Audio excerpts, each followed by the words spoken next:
नमस्कार, मैं हूं दीपक और आप देख रहे हैं डीएसके टॉक्स। पिछले साल यानी कि साल 2022 की one of the biggest blockbuster film साबित हुई थी कश्मीर फाइल्स। हालांकि वो पिक्चर जब रिलीज हुई थी, आई थिंक 11 मार्च 2022 को वो फिल्म रिलीज हुई थी। उसके सामने थी बच्चन पांडे, अक्षय कुमार की जबरदस्त कॉमेडी वाली फिल्म। लोगों को लगा था कि बच्चन पांडे जबरदस्त कलेक्शन करेगी, कश्मीर फाइल्स देखने कोई नहीं आएगा। लेकिन वर्ड ऑफ माउथ कहिए या फिर एक जुनून या यूफोरिया कहिए या फिर इमोशंस का सैलाब कहिए, ये इमोशनल सैलाब ऐसा उमड़ा कि कश्मीर फाइल्स 200-300 करोड़ का कलेक्शन कर जाती है। और बच्चन पांडे, जिसके बारे में सारे ट्रेड एक्सपर्ट ने कहा था कि यह पिक्चर साल की सबसे बड़ी हिट साबित होगी, वो पिक्चर एक्चुअली में औंधे मुंह गिर जाती है। और ऐसा ही कुछ शायद हमें इस साल भी देखने को मिल सकता है, क्योंकि जिस तरीके से पठान, जिसके बारे में बड़े बड़े दावे किए जा रहे हैं कि यार शाहरुख खान का जबरदस्त कमबैक होगा और 26 जनवरी का माहौल भी है, लेकिन आउट ऑफ सिलेबस यहां पर आ चुकी है गांधी वर्सेस गोडसे, जो कि एक तरीके से देखा जाए तो राजकुमार संतोषी साहब की कमबैक फिल्म है। काफी टाइम के बाद वो एक फिल्म लेकर के आ रहे हैं। और राजकुमार संतोषी जो है ना, उनका सिनेमा बहुत ही हार्ड हिटिंग सब्जेक्ट वाला होता है, चाहे दामिनी कहिए, चाहे घातक कहिए, घायल कहिए। राजकुमार संतोषी का जो सिनेमा होता है ना, उसमें परफॉर्मेंस माइंड ब्लोइंग होता है और वो एक सीनियर डायरेक्टर है, तो उन्हें एक अच्छी फिल्म बनाना डेफिनेटली आता है। साथ ही साथ इस फिल्म के अंदर है चिन्मय मांडलेकर, जो कि कश्मीर फाइल्स में बिट्टा कराटे का किरदार निभा रहे थे और वो पिक्चर ब्लॉकबस्टर साबित हुई थी। तो यहां पर एक नहीं बल्कि 2-3 ऐसे कनेक्शंस हैं जो कहीं ना कहीं इस बात की तरफ इशारा कर रहे हैं कि शायद गांधी वर्सेस गोडसे इस साल की कश्मीर फाइल साबित हो सकती है। उसके कुछ रीजन है मेरे पास, वो आपके सामने मैं रखता हूं। सबसे पहला रीजन तो चिन्मय मांडलेकर, जो कि कश्मीर फाइल में भी थे और यहां पर भी हैं, और वो आला दर्जे के एक्टर हैं। दूसरी बात कि जैसे कश्मीर फाइल्स के ऊपर कंट्रोवर्सी खड़ी हो गई थी, काफी सारे लिबरल्स उसके खिलाफ प्रोटेस्ट करने लग गए थे, इसकी वजह से कश्मीर फाइल्स को एक जबरदस्त पब्लिसिटी मिल गई थी। और ऐसा ही कुछ यहां पर हमें देखने को मिल रहा है, गांधी वर्सेस गोडसे, एक युद्ध विचारों का, जहां पर डायरेक्टर राजकुमार संतोषी नाथुराम गोडसे का एक पॉइंट ऑफ व्यू दुनिया के सामने रखना चाहते हैं। क्योंकि हमें यह तो पता है कि गांधी जी को महात्मा बोला जाता है, फादर ऑफ द नेशन बोला जाता है। बताइए भाई साहब, हमारा देश जो कि हजारों साल पुराना है, लेकिन हमारे इस हजारों साल पुराने देश के फादर का टैग मिल जाता है मोहनदास करमचंद गांधी को। लोग उन्हें महात्मा बोलते हैं, लेकिन मैं उन्हें कतई महात्मा नहीं बोल सकता, क्योंकि जिस पार्टी से मोहनदास करमचंद गांधी आते हैं, वो पार्टी हमारे आराध्य भगवान श्री राम का मजाक उड़ाती है। आए दिन रामचरितमानस के ऊपर लोग कुछ भी बोल देते हैं, लेकिन कुरान के ऊपर कोई कुछ नहीं बोल पाएगा। यही नहीं, मुनव्वर फारूकी जैसे लोग भी हैं जो कि भगवान राम के ऊपर जोक बना सकते हैं, लेकिन शाहरुख खान के ऊपर कोई जोक नहीं बना सकता।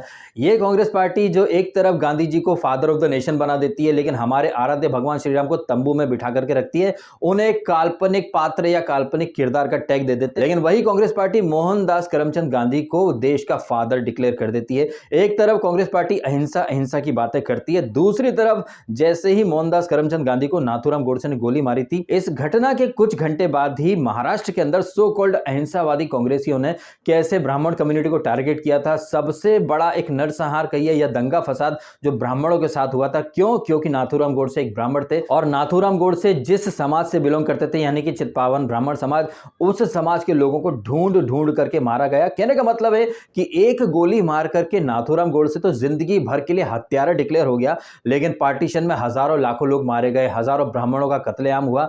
ऐसे कत्लेआम का जिम्मेदार मोहनदास करमचंद गांधी, उन्हें लोग महात्मा बोल देते हैं। और ये महात्मा महात्मा की पीपड़ी बजाने वाले सो कॉल्ड अहिंसावादी कांग्रेसी कितने अहिंसक हैं, आपको समझ में आ गया होगा। 1948 के दंगे, कत्लेआम, पार्टीशन में जो खून खराबा हुआ, उसका जिम्मेदार कौन है? उसका जिम्मेदार कोई भी so called father of the nation को नहीं मानेगा। यही नहीं, 1984 में जब ये ऑपरेशन ब्लू स्टार हुआ था, उसके जो आफ्टर इफेक्ट्स हमें देखने को मिले थे, जब इंदिरा गांधी को उन्हीं के 2 सिख बॉडीगार्ड्स ने गोली मार दी थी, तो सिखों का कत्लेआम शुरू कर दिया था सो कॉल्ड अहिंसक पार्टी ने।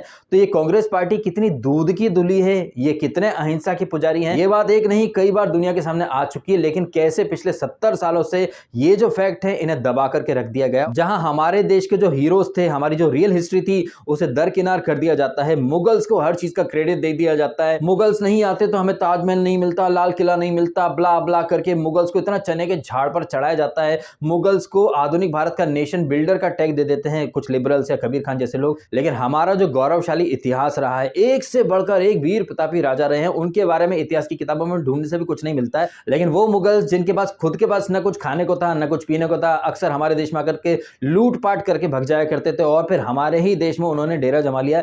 ऐसे लुटेरों को, डाकुओं को, इन्वेडर्स को हमारे यहाँ पता नहीं कैसे कैसे तरीके से ग्लोरीफाई किया जाता है। तो जाहिर सी बात है, जब मुगल्स को इतना ग्लोरीफाई किया गया तो वही लोग गांधी को भी ग्लोरीफाई करेंगे। और इसी गांधी की पार्टी कांग्रेस, जो कि अक्सर कहती रहती कि मोदी राज में फ्रीडम ऑफ एक्सप्रेशन नहीं है, लोगों की फ्रीडम खतरे में पड़ गई है, लेकिन विधि का विधान देखिए कि वो कांग्रेस पार्टी जो अक्सर फ्रीडम ऑफ एक्सप्रेशन की पीपड़ी बजाती फिरती है, कैसे ये कांग्रेस वाले ये जो पिक्चर आने वाली है गांधी वर्सेस गोडसे, इस फिल्म का विरोध करने के लिए खड़े हो गए। ठीक वैसे ही जैसे वो लोग कश्मीर फाइल्स का विरोध करने के लिए खड़े हो गए थे, क्योंकि वहां पर भी कांग्रेस पार्टी की पोल पट्टी खोल रही थी। और यहाँ ये जो फिल्म आ रही है ये भी गांधी जी की, कांग्रेस पार्टी की जो अहिंसक नीति है उसकी पोल पट्टी खोल करके रख देगी। मजे की बात तो ये है भाई साहब कि ये कांग्रेस के चाटुकार मीडिया हाउसेस जो आए दिन कहते रहते थे अरे यार बॉयकॉट बॉयकॉट क्या लगा रखा है यार, पिक्चर देख तो लो, लेकिन अब वही लोग कह रहे हैं भैया ये पिक्चर बैन करो, हमें नहीं देखना। अब कहां गया भैया आप लोगों का लॉजिक? अरे पिक्चर देख तो लो, अच्छी लगे तो ठीक है, नहीं लगे तब ये बैन करने की डिमांड करना नहीं। ये लोग जो दूसरों को ज्ञान देते थे भाई बॉयकॉट मत करो, देखो देखो फ्रीडम ऑफ एक्सप्रेशन है यार, क्रिएटिव फ्रीडम है इंडिया में, अब कहां गई वो फ्रीडम एक्सप्रेशन? भुइयां के खेत में गाड़ दी क्या है? वो कांग्रेस पार्टी जो अक्सर फ्रीडम ऑफ एक्सप्रेशन की पीपड़ी बजाती फिरती है, कैसे ये कांग्रेस वाले ये जो पिक्चर आने वाली है गांधी वर्सेस गोडसे, इस फिल्म का विरोध करने के लिए खड़े हो गए। ठीक वैसे ही जैसे वो लोग कश्मीर फाइल्स का विरोध करने के लिए खड़े हो गए थे, क्योंकि वहां पर भी कांग्रेस पार्टी की पोल पट्टी खोल रही थी। और यहाँ ये जो फिल्म आ रही है ये भी गांधी जी की, कांग्रेस पार्टी की जो अहिंसक नीति है उसकी पोल पट्टी खोल करके रख देगी। गांधी जी को एक गोली मार करके गोडसे तो जिंदगी भर के लिए बदनाम हो गया, लेकिन एक गांधी की वजह से कितने निर्दोष लोग मारे गए, लेकिन उन मौतों का जिम्मेदार कोई भी गांधी को नहीं मानता है। गुजरात में दंगे होते तो लोग मोदी को जिम्मेदार मान लेते हैं, लेकिन 84 में जो कत्लेआम मचा उसके लिए कांग्रेस, इंदिरा गांधी कोई जिम्मेदार नहीं है, राजीव गांधी जिम्मेदार नहीं है। देश का पार्टीशन हुआ, हजारों लाखों लोग एक झटके में बेघर हो गए। यही नहीं, हजारों लाखों लोगों का कत्लेआम हुआ, दुनिया भर के फसाद हुए, इतने सारे लोग मारे गए, लेकिन उन मौतों का जिम्मेदार कोई भी मोहनदास करमचंद गांधी को नहीं मानता है। मोहनदास करमचंद गांधी को अहिंसा का पुजारी बोल देते हैं। अगर वो इतने अहिंसक थे तो ये जो कत्लेआम हो रहा था ये क्यों उन्होंने होने दिया? अगर वो इतने अहिंसा के पुजारी थे तो वर्ल्ड वॉर 1 या फिर वर्ल्ड वॉर 2 में जो हमारे इंडियन सोल्जर्स गए थे उन्हें मरने के लिए क्यों भेज दिया वहां पर? अगर ये सो कॉल्ड महात्मा वाकई में अहिंसा का इतना पक्षधर या फिर अहिंसा का इतना बड़ा वाला ब्रांड एम्बेसडर या पुजारी था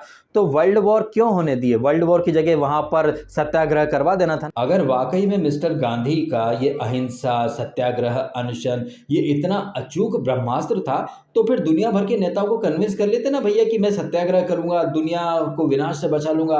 अगर सत्याग्रह करते, चरखा चलाते, बिना खड़क बिना ढाल दुनिया को विध्वंस से बचा लेते, ना वहां पर हिरोशिमा नागासाकी पर बम गिरता, ना ही परमाणु परीक्षण वगैरह ये सब कुछ होते।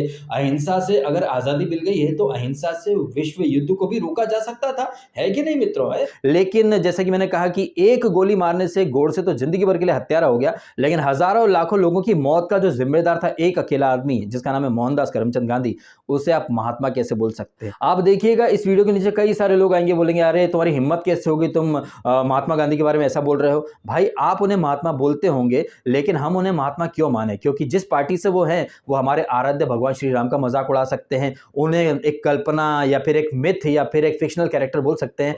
तो उसी तरीके से अगर हम मोहनदास करमचंद गांधी को महात्मा ना बोलें तो भाई साहब इसमें गलत बात क्या है? आप भगवान राम का, सनातन संस्कृति का अपमान करें, ये आपका हक है, तो भाई थोड़े से हक हमको भी मिलने चाहिए या नहीं मिलने चाहिए? है कि नहीं? अब रही बात ये जो पिक्चर आने वाली है जिसको कि कांग्रेस पार्टी ने कंट्रोवर्सी करके, विरोध कर करके इतनी जबरदस्त पब्लिसिटी दे दी है कि वो लोग जिन्हें शायद इस फिल्म के बारे में पता भी नहीं था, अब वो भी जाएंगे थिएटर फिल्म देखने के लिए कि भैया गोडसे ने गांधी को गोली मारी क्यों। एंड ये जो फिल्म है गांधी वर्सेस गोडसे, एक युद्ध विचारों का, ये युद्ध है आइडियोलॉजीज का, ये युद्ध है विचारों का, जहां पर दुनिया को नाथूराम गोडसे का पॉइंट ऑफ व्यू देखने को मिलेगा कि भैया वो किन हालातों की वजह से उसने गोली मारी थी। और ये सो कॉल्ड कांग्रेसी जो कि अहिंसा के पुजारी हैं, क्या ये वाकई में अहिंसक थे? बिल्कुल नहीं थे। ये तब भी अहिंसक नहीं थे, ये आज भी अहिंसक नहीं है।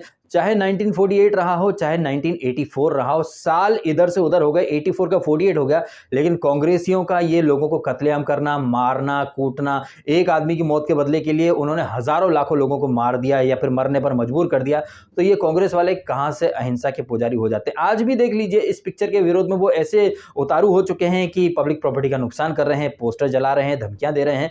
तो ये कांग्रेस की अहिंसा वाली नीति तो बिल्कुल नहीं है, और कांग्रेसी खुद ही खुद को एक्सपोज कर रहे हैं। और जिस तरह से जनता जो जागरूक हो चुकी है, वो कहीं ना कहीं डेफिनेटली जाएगी गांधी वर्सेस गोडसे देखने। और बॉलीवुड का तो वैसे भी बॉयकॉट बॉयकॉट चल ही रहा है, तो जैसे वो बच्चन पांडे फ्लॉप हो गई, आमिर की लाल सिंह चड्ढा फ्लॉप हो गई, क्या पता उसी तरीके से ये गांधी वर्सेस गोडसे पठान को पेल करके रख दे, ऐसा मुझे धीरे धीरे लगने लगा है। आपको क्या लग रहा है कमेंट करके अवश्य बताइएगा। आपको वीडियो अच्छा लगा है तो इसे लाइक जरूर करें और करें चैनल को सब्सक्राइब यदि आपने नहीं किया तो। आपने समय निकाला, वीडियो देखा, आपका बहुत बहुत धन्यवाद। Thank you so much.